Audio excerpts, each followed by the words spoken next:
You know, Astrid, memory is weird. You suddenly remember these moments without knowing why. For instance, one day I visited a fishery. This was a year or two ago.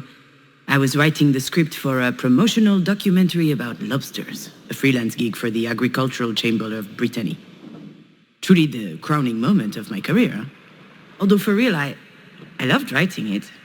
It felt good, going outside, meeting people. And lobsters are fascinating animals.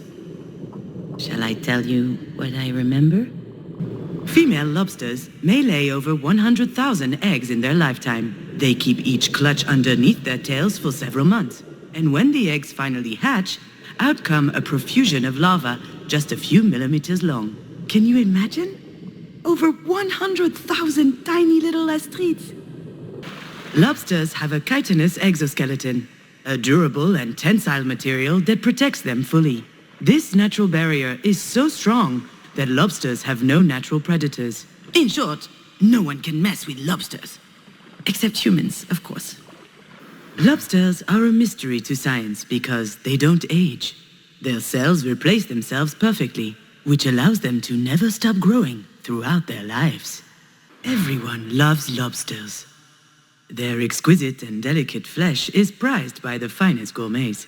With a little garlic butter, lemon, or mayonnaise, they're delicious. They're on every great chef's menu. Lobsters are a symbol of wealth and luxury. That was the official line, the one I got paid to write. But I dug deeper.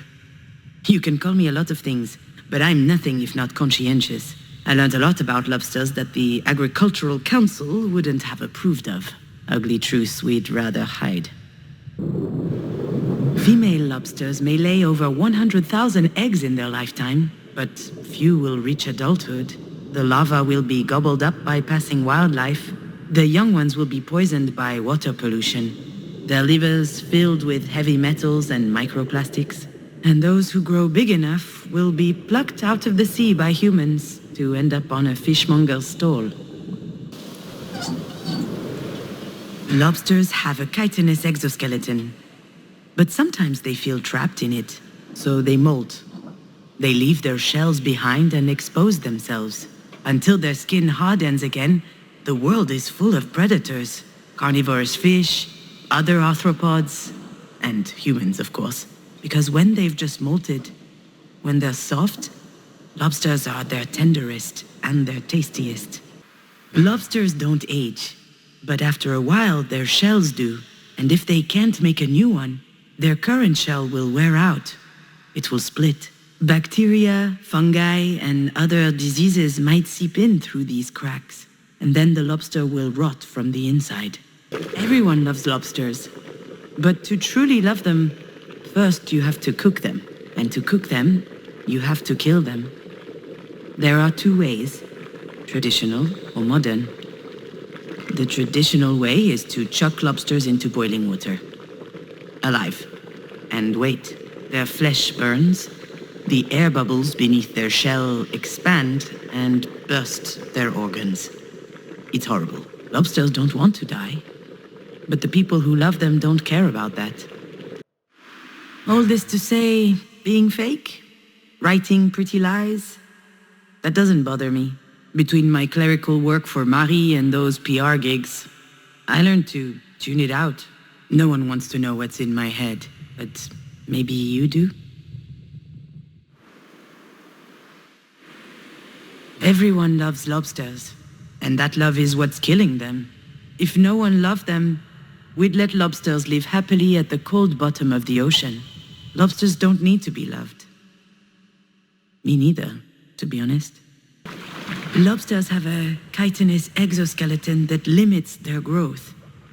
As soon as they shed it, they're in danger. Their enemies notice their weakness. They can smell it, like sharks smell blood. If they can reach a weakened lobster, they'll devour it. They'll tear it apart and feast on its flesh. I don't want to be eaten. Lobsters, if they just stayed in their holes, they'd never get sick. They'd never get harvested or trapped. Unfortunately, lobsters grow. Maybe that's the big difference between them and me. Female lobsters may lay over 100,000 eggs in their lifetime, and they'll never watch them grow up. You might think that the sea is salty from all the tears shed by lobster mothers, but they don't cry. What good would all that sorrow do?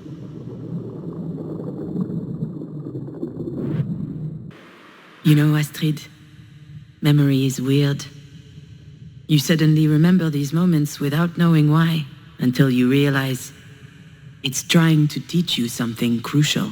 That day, I learned that I needed to be stronger than a lobster, to never molt, to never get eaten, to just hide in my hole, to never cry. That's the only way that I could keep on living after you died, my little fawn. I don't want anything. I don't expect anything. I feel nothing.